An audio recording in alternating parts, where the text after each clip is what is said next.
नमस्कार, मैं हूं सिकता देव और आप देख रहे हैं एनडीटीवी। आज मध्य प्रदेश और छत्तीसगढ़ के लिए बहुत बड़ा दिन है। आज आर या पार का फैसला हो रहा है। सभी उम्मीदवारों की किस्मत का फैसला आज वहां वोटर्स कर रहे हैं और ये किस्मत आज ईवीएम मशीन में बंद हो जाएगी आज शाम तक।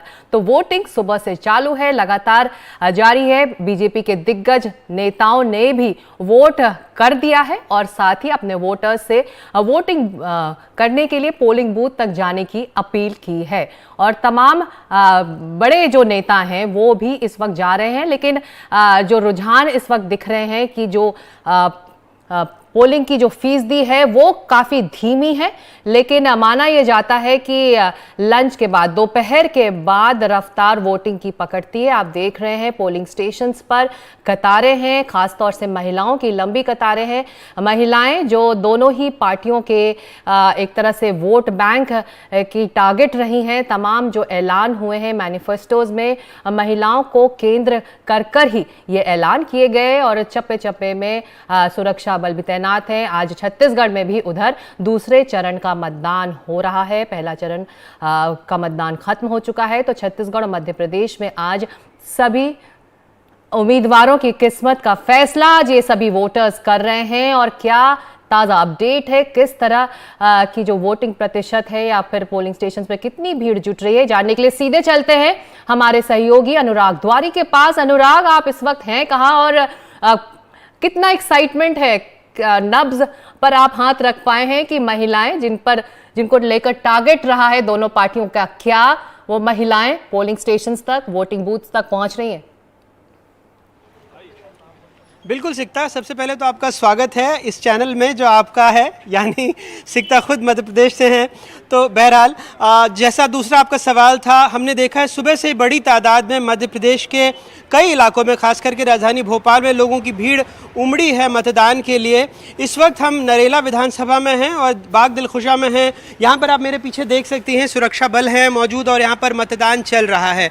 लेकिन आपको एक और तस्वीर अपने कैमरा सहयोगी के जरिए दिखाने की कोशिश करता हूँ।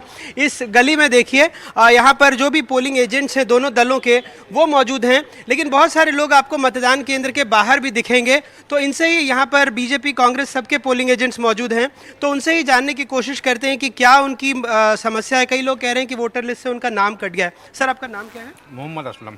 मोहम्मद असलम जी, तो क्या आपका नाम नहीं है मतदार सूची में? नहीं, काट दिया गया नाम। तो आपको पर्ची वर्ची नहीं मिली थी? आपने संपर्क किया था? कुछ भी नहीं, पर्ची नहीं निकल रही ना। और आपने जब संपर्क किया तो क्या कहा गया? कि नाम ही नहीं है आपका। तो फिर एसडीएम कार्यालय या कहीं और आगे नहीं गए आप? कहीं सुनवाई नहीं है, कहीं भी सबको कॉल कर रहे हैं, कोई सुनवाई नहीं कोई है। सुनवाई नहीं है। सबको कॉल करे जा और रहे हैं। कितने लोग हैं यहाँ पर जिनका नाम कट गया है? मेरी वाइफ का भी नाम कट गया। आपकी वाइफ का भी नाम? आपका शुभ नाम? नहीं, वाइफ का है। मेरा नाम रविकांत त्रिवेदी। तो आपका कटा है या मेरी बहन का नाम कटा। आपकी बहन का नाम कट गया जी। है। और कुछ लोग हैं जिनके, अच्छा, और एक भाई साहब को खड़े तो इस इलाके में कई लोग हमसे मिले थे जिनकी ऐसी शिकायत है कि उनका नाम मतदाता सूची से कट गया है और कई लोगों ने संपर्क करने की कोशिश की। सर, आपका भी नाम कट गया है मतदाता सूची से? हमारी बेटी का नाम कट गया है। आपका शुभ नाम क्या हुआ? मोहम्मद राशिद खान। और बिटिया का? बेटी का नबीला। तो आप लोगों ने कहीं संपर्क नहीं किया किसी सरकारी दफ्तर में, एसडीएम कार्यालय में? मैंने यहाँ पर बीएलओ से कांटेक्ट किया तो कहला भाई नाम हटा दिया। पर कोई वजह उसकी? बोला अब मालूम ही कैसे हटा दिया, किसने हटा दिया, अच्छा, कोई जानकारी नहीं? कोई जानकारी नहीं जी। तो ये सिकता एक बड़ी समस्या है कई इलाकों में। नए भोपाल में जब भी हम गए थे वहाँ भी कुछ लोगों का कहना है, एक पुष्पा राव करके महिला मिली थी, उनका भी कहना था कि उनके पति का तो उस मतदान केंद्र में नाम है, पर्ची भी, और उनका नाम हटा दिया गया है। तो यहाँ पर जो भी लोग आए हैं, यहाँ दरअसल जो उम्मीदवार हैं, बीजेपी से कैबिनेट मंत्री हैं विश्वास सारंग और कांग्रेस से मनोज शुक्ला, ये दो उम्मीदवार हैं। और यहाँ देखिए मतदान की प्रक्रिया सुचारू रूप से चल रही है, लेकिन जो लोग बाहर खड़े हैं उनमें कई लोग संपर्क कर रहे हैं। सरकारी दफ्तरों में भी कई लोग संपर्क कर रहे हैं कि उनका नाम क्यों कटा है पूछने के लिए। कुछ मतदाता बाहर आ रहे हैं। सर, आपने वोट डाल दिया? जी, डाल दिया। क्या नाम है आपका? शुभ नाम? शाहिद अनवर। शाहिद भाई, क्या मुद्दे रहे हैं जिसकी वजह से आप लोगों ने इस बार मतदान किया है? क्या सोचकर ईवीएम का बटन दबाया है? विकास की वजह से। विकास की वजह से। तो आपके इलाके में विकास हो रहा है या आपको लग रहा है कि पिछड़े हुए हैं? नहीं, पिछड़े हुए भी हैं, कुछ हो भी रहा है, दोनों बातें हैं। कई पार्क वार्क बन गए हैं तो इससे लगता है कि विकास हो रहा है? अधूरे विकास हैं अभी यहाँ। आधे अधूरे विकास है। तो देखिए मतदाता बहुत समझदार हैं, बहुत सलीके से अपनी बात रखना जानते हैं। जी, नाम भी कट गया है। हाँ, आपकी? मेरी मिसेस का नाम आपकी मिसेस का नाम? आपका शुभ नाम? मेरा चुन्नू खां है। टुल्लू खान हाँ, चुन्नू और खान। आपकी चुन्नू खान और हाँ। आपकी पत्नी का, तायरा भी तो आप लोगों ने कहीं संपर्क किया?